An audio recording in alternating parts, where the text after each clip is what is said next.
Hello, Kronotiq fans. Welcome. Today's topic will be about subtasking, or the division of tasks in a project. Thank you for being patient with us this week.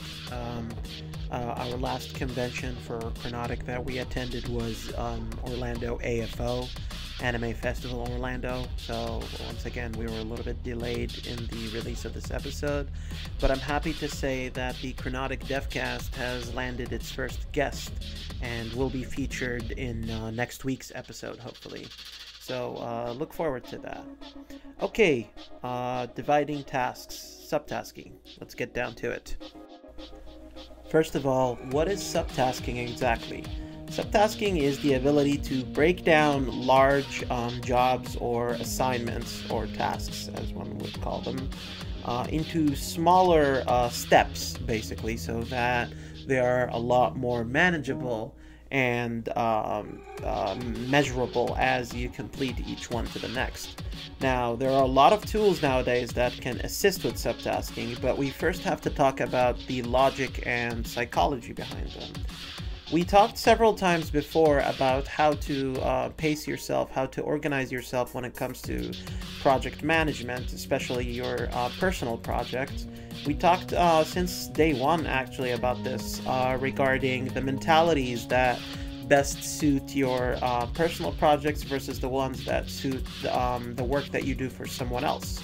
And we talked about the heuristics and practices involved with those mentalities, what people of each school of thought basically do in order to actually manage their projects from start to finish. The results are usually the same in terms of what you're trying to achieve. You want to start something, manage it, and be able to finish it, and if you have a deadline, you want to finish it on time. And if you have some QA or quality expectations, then you want to meet those expectations and deliver on all the things that are required from you in the format that they are required. And those things are called deliverables. So a project is usually a large number of deliverables that get rotated from one task to the next. So each task in a project, like each major task or each major part of a project that you either get assigned to or that you assign to yourself, is basically a way to generate deliverables that move on to the next task. Now, subtasking is what you do inside of those tasks in order to create those deliverables. Let's say that you have a specific, let's say you're making a video game and you have artwork that you want to produce. In that situation, the artwork is considered the task, and the steps that you take to produce that artwork are basically the subtasks, and the artwork itself that's generated from this task is the deliverable. And your subtasking hypothetically here would be, for example, to start with a sketch and then start refining your sketch, maybe with some darker instrument that is more committing, basically, and then you ink that committed sketch, kind of like a final draft that you ink. And then after you ink, you add a layer of colors, and then after you color, you start adding shades, and after you shade, you finally do a complete run through all the whole layers that you added to this, and finally you end up with the deliverable. The things that I just listed there are considered the subtasks, and the artwork itself is the task. The artwork itself would be possibly the part of another project, such as creating a comic strip or creating a game, as we mentioned before. But we're today focused on just tasks inside a project, not the entire project. How you divide an entire project into tasks is a lot easier than how you divide each task into subtasks, and the reason is because of quantity. Since you have a certain number of tasks in order to complete an entire project, the division of each of those tasks generates a lot of tiny subtasks that could get tricky to manage. And that's where those tools that I mentioned come into play. Now, before we get to those tools, we need to talk about the mentalities like of the ability to divide tasks. And we also need to discern here, we're not talking about division of labor just yet. So if you're working in a group project, there's another aspect of project management called division of labor that deals more with who gets which tasks and who gets which subtasks. Right now, we're just concerned with dividing those tasks and creating the pool of subtasks that are required to be finished, possibly in a certain order, in order to finish the entire task. For example, in the artwork that we talked about before, you can't exactly color from the beginning when you don't even have an outline or a sketch of what you want to do. So there is some dependency when it comes to subtasking, just like there is dependency with larger tasks too. And dependency is simply a chronological linking of work between different tasks that imposes a certain order for completion. So in other words, you would have to finish something in order to be able to proceed to the next task. And if we're talking division of labor, then there might be a bunch of people waiting on something that needs to be finished before they can get to work on it. So back to dividing tasks. How do you manage the tiny subtasks that are generated from larger tasks? Well, for starters, we can talk about the history a little bit. A long time ago, there were different schools of thought regarding this matter, but my favorite one is the one that I'm going to focus on, and it's the Kanban project management style. And what it originates from, honestly, is very basic, I would say, heuristic or practice, where you would create a pool of subtasks or a pool of tiny little steps, all jumbled up. And of course, they may be chronologically linked together. There might be some dependencies, so you always have to check when you reach out and grab for one. But under that pool where you have like a to-do list, you grab one task and then you move it to another phase. So there's phasing involved with the Kanban school of project management, where you would have a to-do list and then an in-progress list of things that you picked up from the to-do list that are currently being worked on. And then there is, of course, a finished list where things are ready and waiting for either approval or continuation into another possible subtask.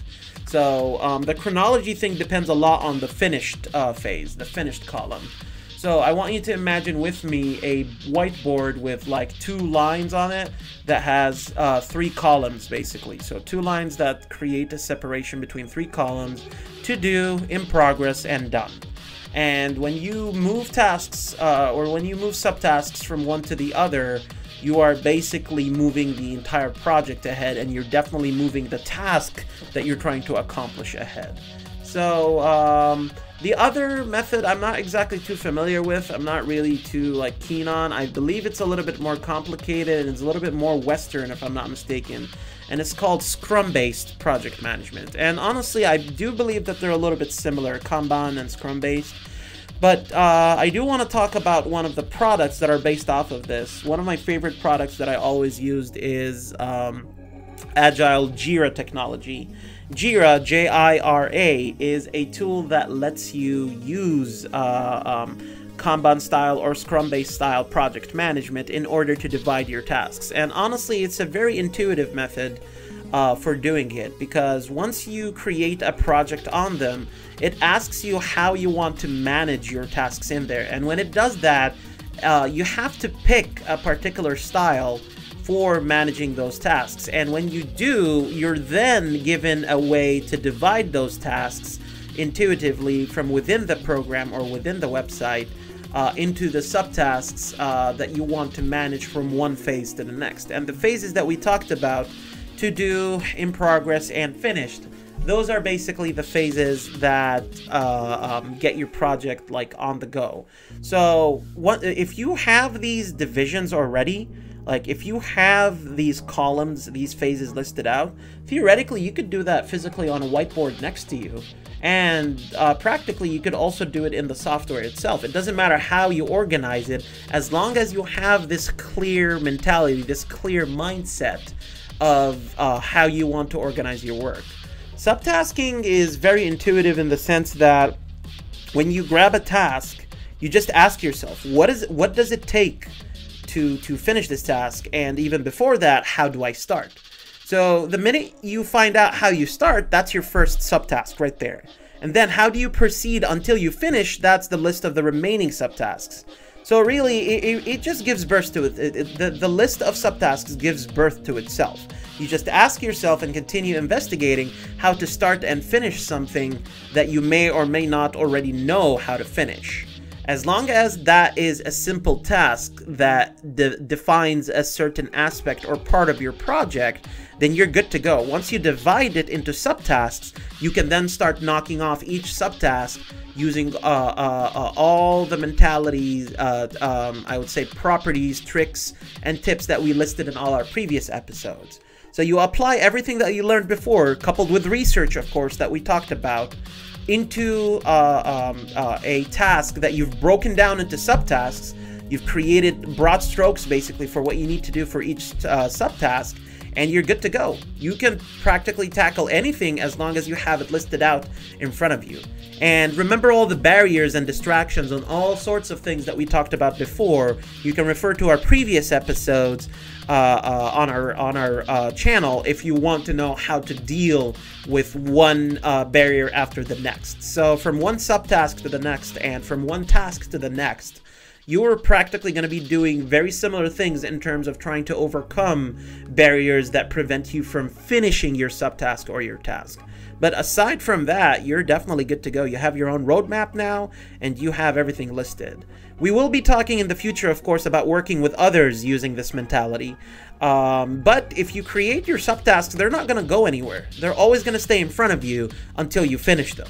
So they're going to be clearly defined because you honestly can't go any more atomic, any more smaller than subtasks, really. If you want to, you can try, but I wouldn't recommend going beyond that. Like, it's the biggest motivator, to be honest. I don't think you need anything beyond this level of division of tasks and work in general in order to be able to finish something. So this is basically the atom, like I said, of your creation. And when you get to this level, you're safe. You're safe in the sense that you won't forget if you keep it in front of you. As long as you keep your subtasking organized, your work will hopefully also be organized. That's about it. I want you guys to tune in next week for a special episode of the Kronotiq DevCast, where we cover one of my favorite project management books, The Success Factor: Unconventional Wisdom for Small Business Success. So we'll be featuring the author of that book soon. We'll keep it a surprise for a little bit. You can always go ahead and take a look at the book itself in order to find out more details about it. It's a very, very good book for small startups and young entrepreneurs that don't want to go through traditional means that I would say their families and older relatives have done for their own businesses and enterprises. So yeah, that's about it. Thank you guys for tuning in. Don't forget to like and subscribe, and I will see you guys next week with a new episode. Thank you very much, and have a good one.